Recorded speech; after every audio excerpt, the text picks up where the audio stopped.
friends. I'm just stopping in with a segment because I saw the news that Malcolm Jamal Warner died, and I normally wouldn't say anything, but he is my absolute favorite child actor. Theodore Huxtable is my favorite sitcom character, and I absolutely love him. The show is incredible. It's the top of tier of my favorite shows. There's another show called Soap that I actually love, and then Roseanne.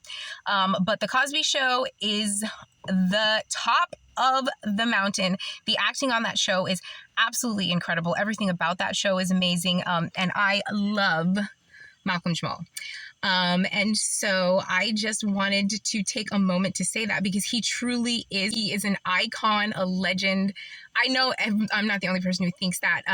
Theo, like a young Theo Huxtable, there is nothing cuter than a young Theo Huxtable and nothing better than Theo in general and Malcolm Jamal as Theo. He is just epic. He's just an epic human being to have come here and played that role. It was so good. And I'm very proud of him. And so I just wanted to say that. Yeah.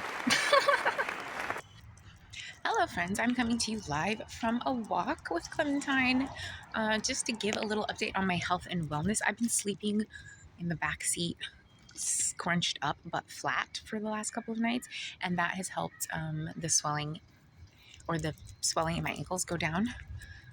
They don't swell if I don't fall asleep with my feet down. It's very difficult because if I have the pillow against the window and I lay my head on there, it's pretty comfortable in the moment, but obviously it's not good for my ankles later. So I will stop doing that.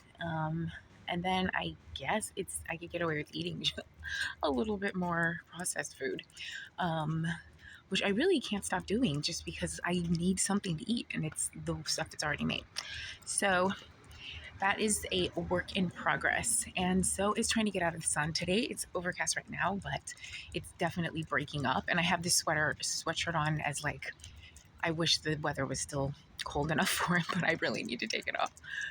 That's it, I guess, for now. And honestly, unless I have something to come here specifically to talk about, like a topic, that's it with the day. Like, that's what I do every single day. Find shelter, find food, repeat. Do you know what I mean? Try to work out, go to the gym, make sure Clementine gets exercise, and try to move as little as possible, because that's the thing that really bothers her the most, is having to get up here and then go to another place, and then go to another place, and then go to another place, because I'm like, it's to get something at the store, then we have to go to the library, then we go for a walk, and then we come back here to sleep, and it's a lot of movement. And that's irritating for me and her.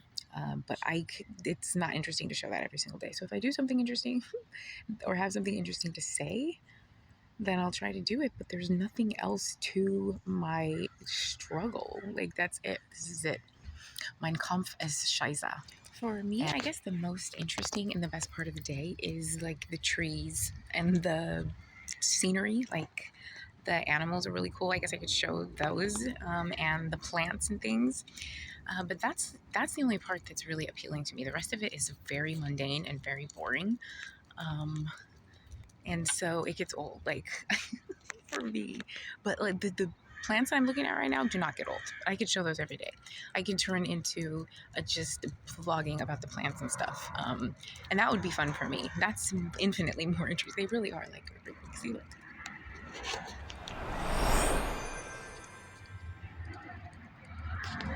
Like, for me, that's the move. The rest of this is unappealing. So I guess, and if I had the energy and the means, I would just travel around this place and film all the beautiful stuff, but I don't have that. I wish I did. If I did, I would do that. I would do anything. I just bored sitting here in this very purgatory sort of stuck position. That's all. And one of my major motivations for even filming anything in the first place is so that I can have something to edit together when I get to the library, so that I'm not just sitting there staring at the computer or looking for a YouTube video, because it is much more fun to do something productive. And I do love to edit, and I love seeing the finished product and everything. It's just that like this, what I'm filming is boring. It's over and over again the same freaking thing. You know what I mean? It's just boring.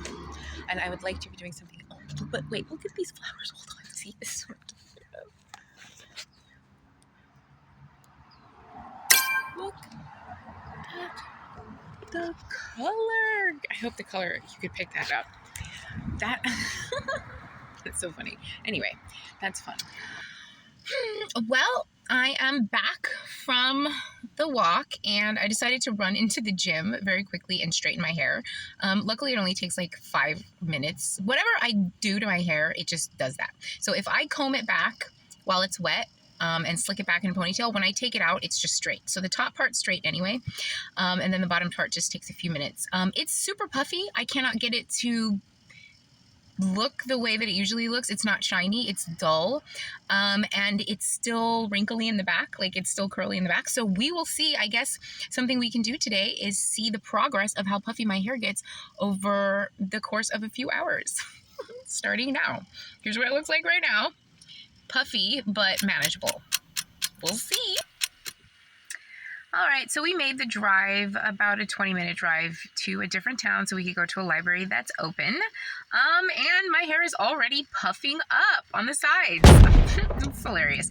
Anyway, I thought I'd come to you with a couple of updates. Number one, I found the llama pen.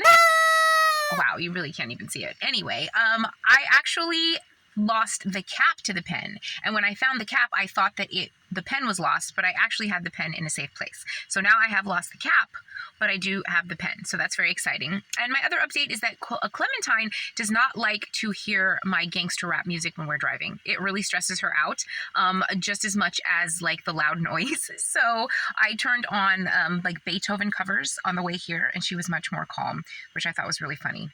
But other than that, we are just headed on in to edit and get out of the weather. We'll see how my hair looks when we come out.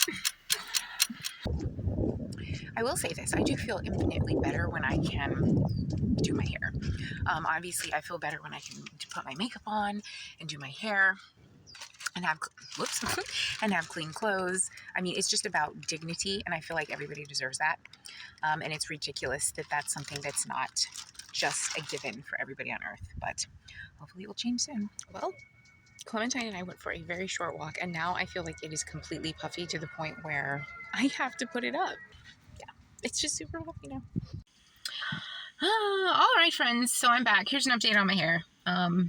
It is curling at the roots or whatever. Who cares? It's just going to get puffier and curl. It's actually curling now. It was puffy before, and now it's curling, which is actually better. So it's just doing a weird thing. Like, I can't even.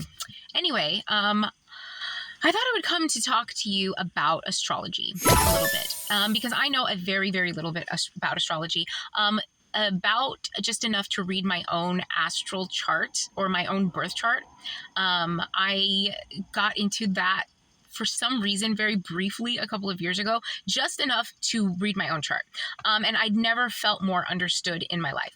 There has never been a human being on this earth, and I don't think ever will be, that could understand me the way that I understood myself after reading the chart. Because there's so many things that are in the stars that are so much a part of a person's life without us even realizing it. So basically there are these, I don't even know what they're called. See, I don't know that much about it, but I know that there are certain placements or certain things that occur in a person's chart that have grand significance.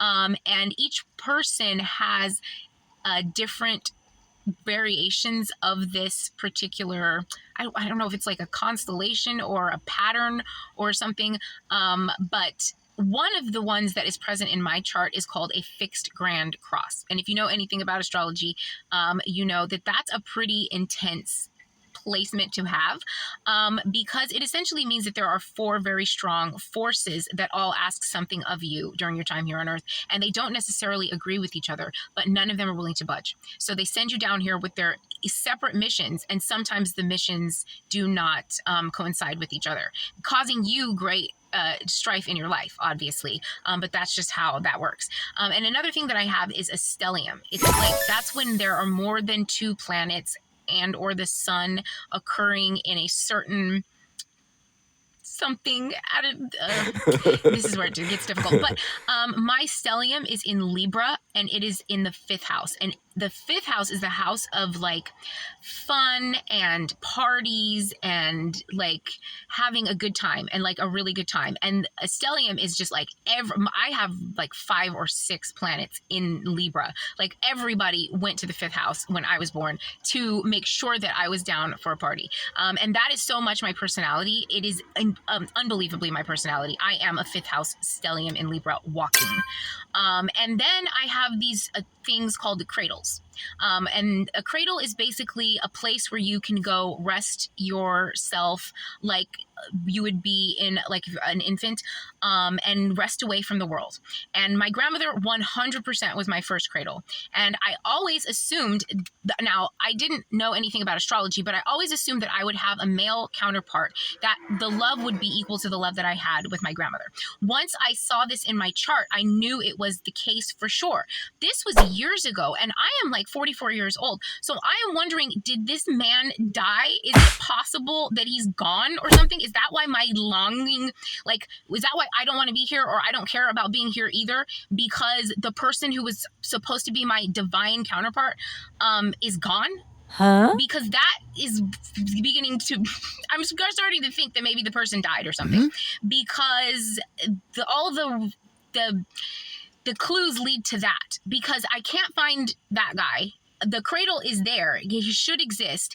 And I'm just bored here. And I feel like there's nothing here. So what is up with that? I ask anybody who understands astrology, metaphysics, spirituality, ghosts and stuff, maybe. I'm wondering. I really am. Because I'm way too old to have not found this person yet. So I'm wondering what happened to the guy. Is he deceased? I don't know, really. Like, what the heck happened to the person? Because, like, what the heck? You know? That's it. What else do I have in the chart? Now, that's actually the most interesting part. Because the stars say a certain thing. And my life has said a certain thing. And it's not adding up. So I'm wondering. Let's stay tuned. We're going to figure this out.